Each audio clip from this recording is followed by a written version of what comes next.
Bismillahirrahmanirrahim. Assalamualaikum warahmatullahi wabarakatuh. Perkenalkan, saya Ulfika Afuru Tarikudin, visi KSDB. Di sini saya akan menjelaskan mengenai materi konsep agama dan ilmu.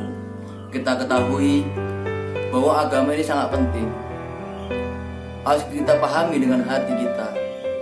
Karena kebanyakan kita ini agak terjerumus dalam kesalahan ini. Ada juga orang yang ateis tidak beragama. Nah, ini kan perlu kita kaji dulu bisa mereka tidak agama. Padahal sangat penting untuk pelajari. Konsep agama dibagi menjadi dua, yaitu secara etimologis dan terminologis. Secara etimologis, dalam bahasa Sanskerta, a artinya tidak, gama artinya kacau. Jadi, orang yang memiliki agama hidupnya tidak kacau. Orang yang memiliki agama hidupnya tidak berantakan. Dalam bahasa Arab, agama namanya din, dan berasal dari kata dana ya dinu dinan, yang artinya tatanan, sistem atau tata cara hidup. Berhubung saya namanya Thorik Udin, Thorik itu namanya jalan, Udin itu agama, jadi nama saya adalah jalan agama atau disebut juga dengan jalan tata cara hidup. Selanjutnya, secara terminologis, agama adalah aturan atau tata cara hubungan antara manusia dengan Tuhannya atau sesamanya. Unsur-unsur yang ada dalam agama itu ada tiga. Yang pertama, keyakinan. Tentu orang yang memiliki agama pasti akan yakin akan Tuhannya, akan yakin pada penciptaan alam semesta, kepada hewan, penciptaan manusia, pada tumbuh-tumbuhan, dia akan yakin. Yang kedua, peribadatan. Tentu orang yang memiliki agama tentu akan memiliki tempat beribadahnya, seperti adanya kuil, adanya gereja, adanya masjid. Itulah bentuk-bentuk peribadatan kepada Allah Yang Maha Esa. Selanjutnya, ada sistem nilai. Orang yang memiliki agama tentu akan memiliki nilai, seperti nilai kepada manusia, hubungannya bagaimana, dan sebagainya.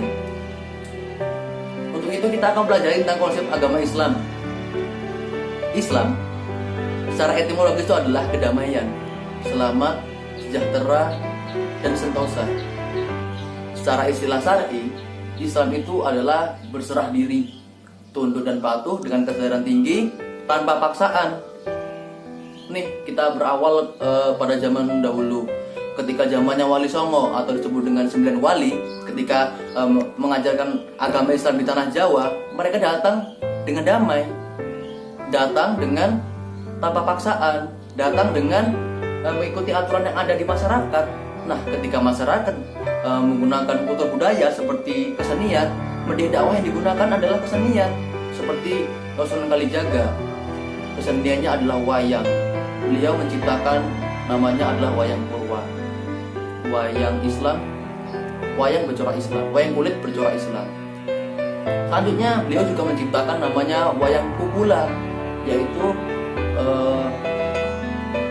wayang batik bermotif burung. Nah, itu menggambarkan tentang supaya mereka menjaga tutur ucapannya. Untuk itu, din al-Islam, agama Islam, ketika kita menggunakan itu harus secara kafah, yaitu secara integritas dan kooperatif apapun resikonya. Apabila ia menolaknya, ia akan terpental di akhirat. Dalam pandangan Al-Quran, din al-Islam atau agama Islam adalah salah satunya din ciptaan Allah Subhanahu wa Ta'ala. Din yang satu ini berlaku untuk umat manusia tanpa kecuali. Sesungguhnya Allah berfirman dalam Quran surat Ali Imran ayat 19. Sesungguhnya agama yang diridhoi Allah hanyalah Islam. Tiada berselisih orang-orang yang telah diberi Alkitab, kecuali sesudah datangnya pengetahuan kepada mereka, karena kedengkian yang ada di antara mereka. Barang siapa yang kafir terhadap ayat-ayat Allah, maka sungguhnya Allah sangat cepat hisabnya. Nah, untuk itu dalam kita belajar agama Islam, kita harus mengetahui ilmu.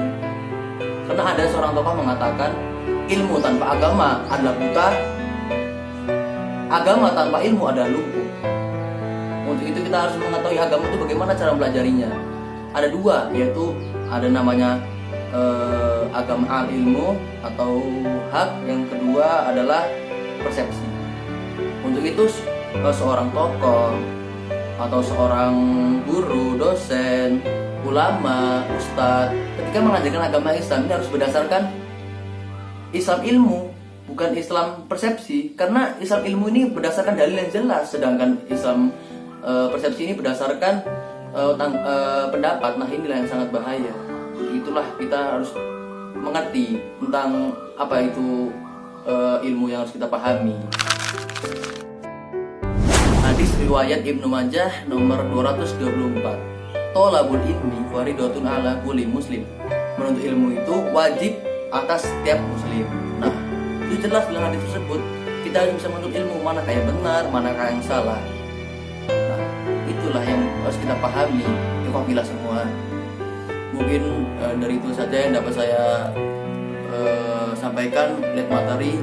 Mudah-mudahan apa yang saya sampaikan dapat kita terapkan dalam kehidupan sehari-hari, dapat kita pahami, supaya kita menjalankan agama Islam secara kafah. Wabillahi taufiq wal hidayah. Wassalamualaikum warahmatullahi wabarakatuh.